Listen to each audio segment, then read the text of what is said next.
Good evening, folks. It's Diamond with the Oppenheimer Ranch Project, Magnetic Reversal News, Shinrin Yoku, and Yurt Life, bringing you a grand solar minimum update. Wednesday, January 17th, 8:30 p.m. Mountain Time, 2024. New ground cracks and grabens indicate continuing magma intrusion near Grindavik, and that means another eruption is imminent. Keep calm. It's boom time. Chicago is colder than Alaska right now, and more snow is on the way.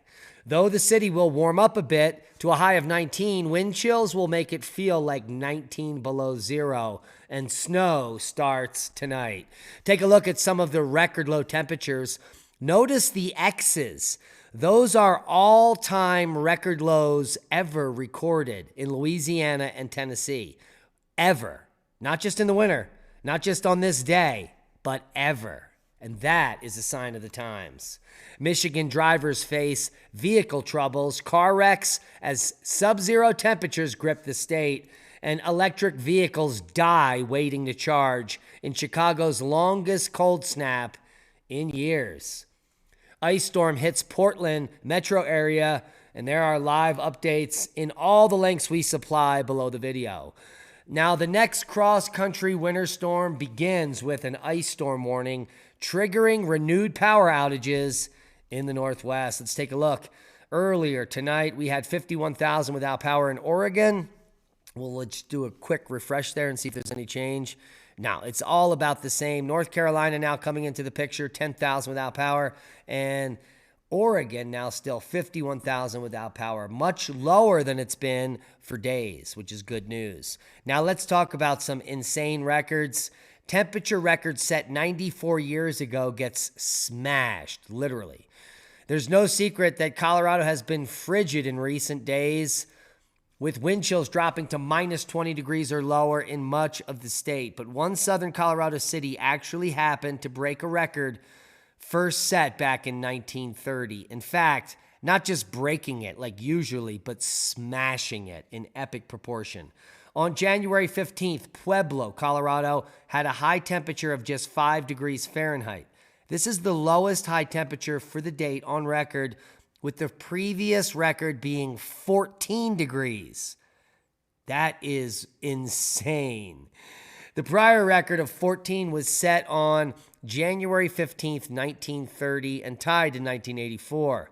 This new record is notable as it is significantly lower than the prior record by 10 degrees, and that is frigid. Now, the Kankakee River Ice Jam is causing flooding around Wilmington homes, and is spectacular. Take a look at all the ice behind the reporter. The Kankakee River looks like something you might see on an expedition in Alaska. Huge chunks of ice smashed together, causing a backup of the normally free-flowing river. Sounds like a freight train.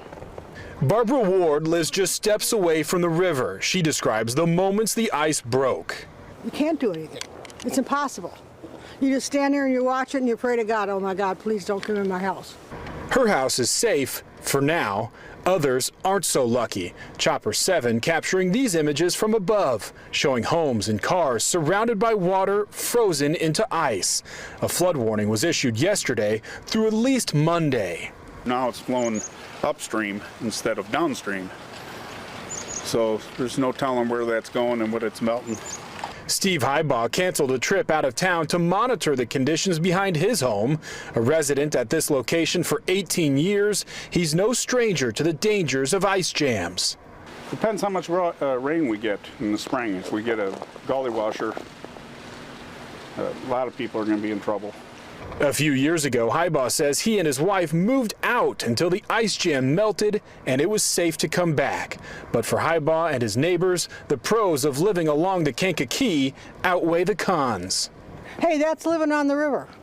That's what you want. In the summertime, it's absolutely God's paradise here.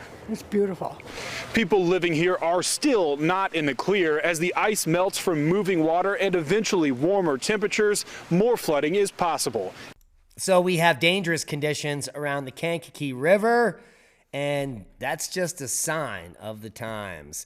Heavy lake effect snow continues Winter storm for the Northwest.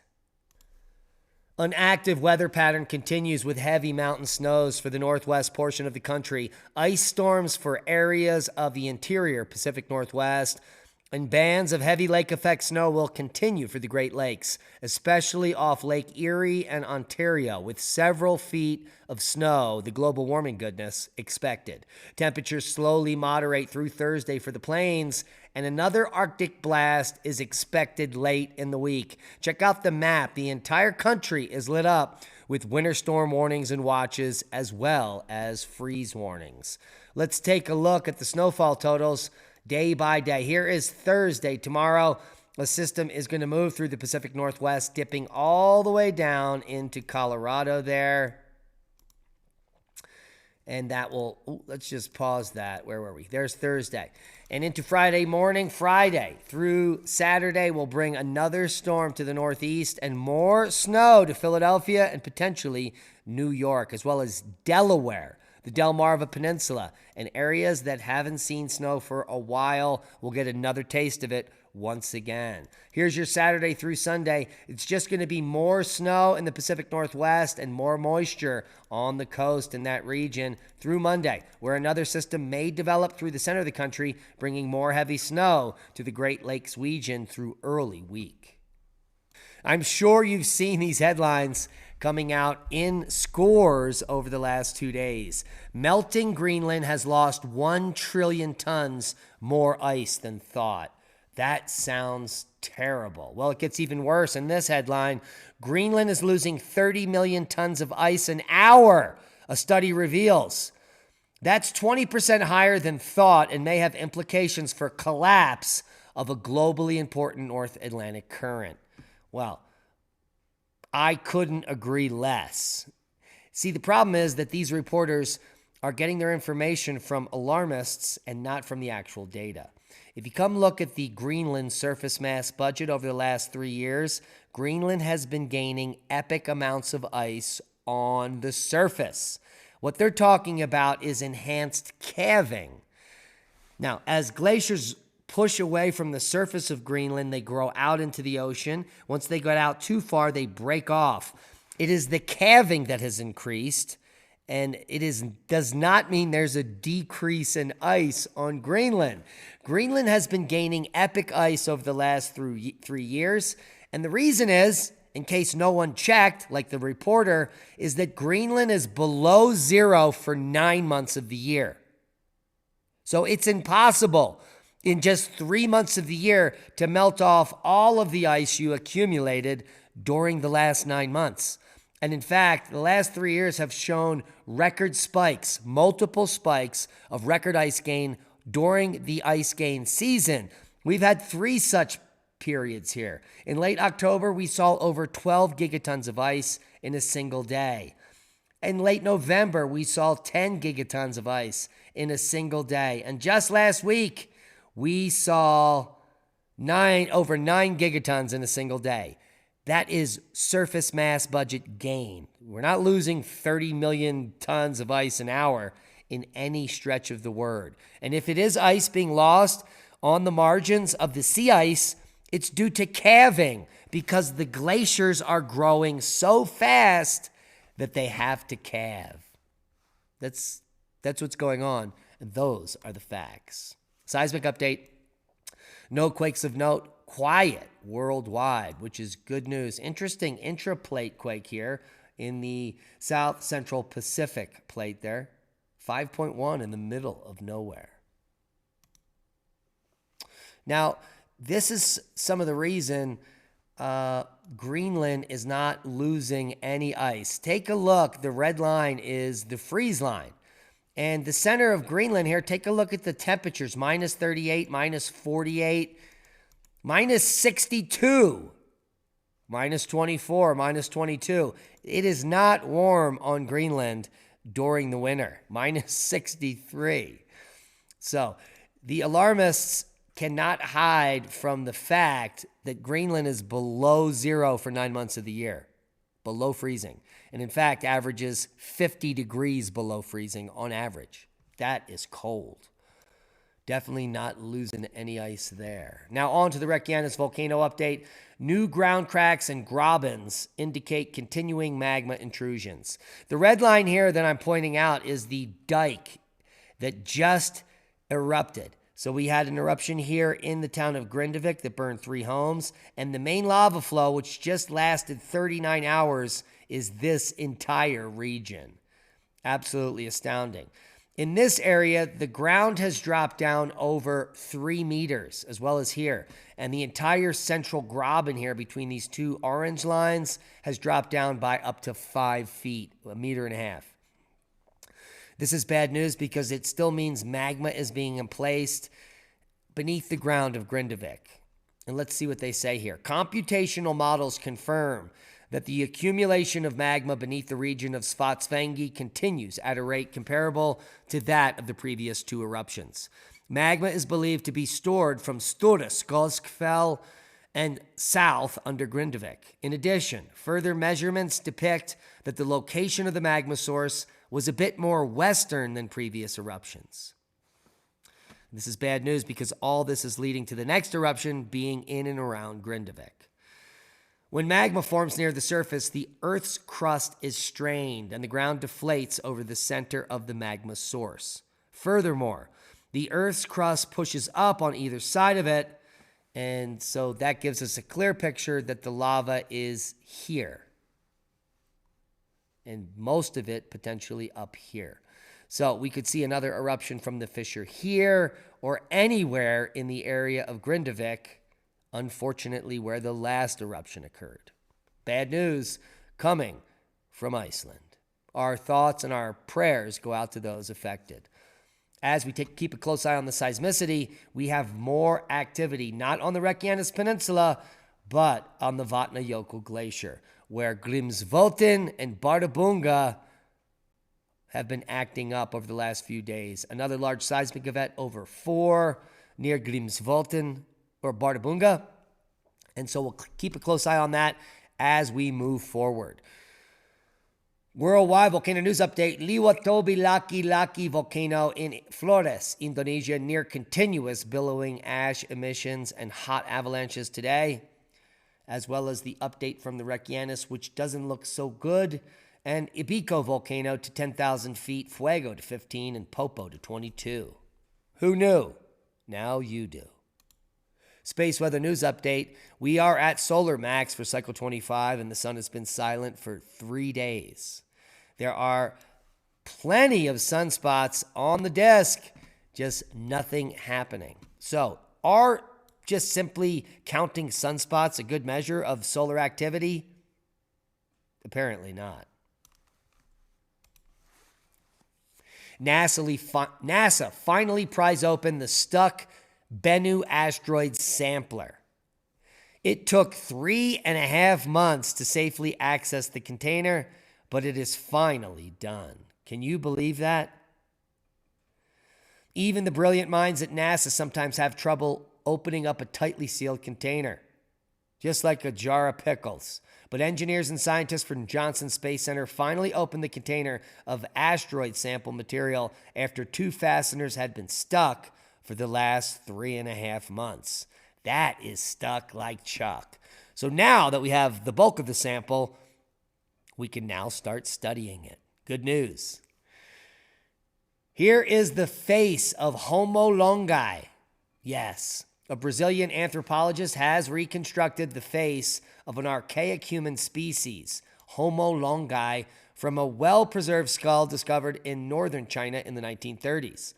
The skull fragment dates to about 148,000 years ago, and this guy was a good-looking dude. Probably our relative. My eyebrows aren't that big, though. Magic mushrooms, you say? How dinosaur-killing asteroid gave rise to shrooms 65 million years ago? Well, no one knows. And for a long time, scientists have theorized that a huge asteroid struck Earth 65 million years ago, causing the catastrophic extinction of dinosaurs from the planet and also giving rise to a new phase of animal, plant, and other life forms, resulting in us, thankfully. But magic mushrooms, also referred to as psilocybin-producing mushrooms, are among the fungi that appear to have emerged at this very moment. Mind-blowing, isn't it? What else is mind-blowing is the Center for Countering Digital Hate.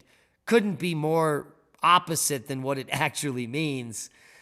They just published the new Climate Denial: How Social Media Platforms and Content Producers Profit by Spreading New Forms of Climate Denial. Now, I want to have a little caveat here, because the real story is that the majority of the money raised on these social media platforms is from climate change psychopathy, period. It's from pushing the climate narrative, not from any denialists. Trust me. The majority of people that are against the main narrative in reporting on climate as being nothing more than a linear upward graph like Michael Mann came out with, where it's just, we're all going to die and it's going to raise forever and it's all over, Johnny, unless we cut carbon dioxide. Yes, those psychopaths are making billions of dollars because it's the majority of the content. You can't get anything other than the approved narrative monetized. So I have no idea what they're talking about first. Secondarily, if you download the report, you're going to find that Oppenheimer Ranch Project made the top 96 climate deniers on the entire internet. How is that even possible? Because if you look at the list, we are along the likes of people with millions and millions of followers, as well as many others. But if you come down here to the second page, you can see Oppenheimer Ranch Project right there between Newsmax and the Pacific Research Institute. Paul Joseph Watson is there. Joe Rogan, PragerU, and Oppenheimer Ranch Project, all on the same document. They even have a full page analysis of a video I put out years ago. There it is. Example: weather is too cold for global warming. Yes, it is. And so when you're breaking all-time record lows, that's very bad evidence against your hottest year ever narrative, now isn't it?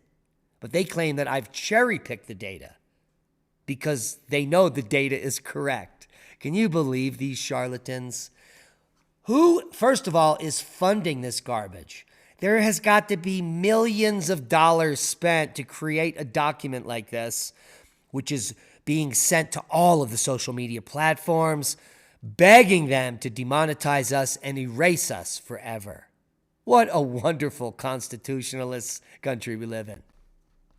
Now, just in case they do shut down the channel, you always know we have backups. Magnetic Reversal News on YouTube is monetized and is one of our fastest growing channels, as well as our Rumble channel, which has no restrictions on speech whatsoever. Oppenheimer Ranch Project on Rumble. Let's get to 11,000 subs and followers. You can even join us.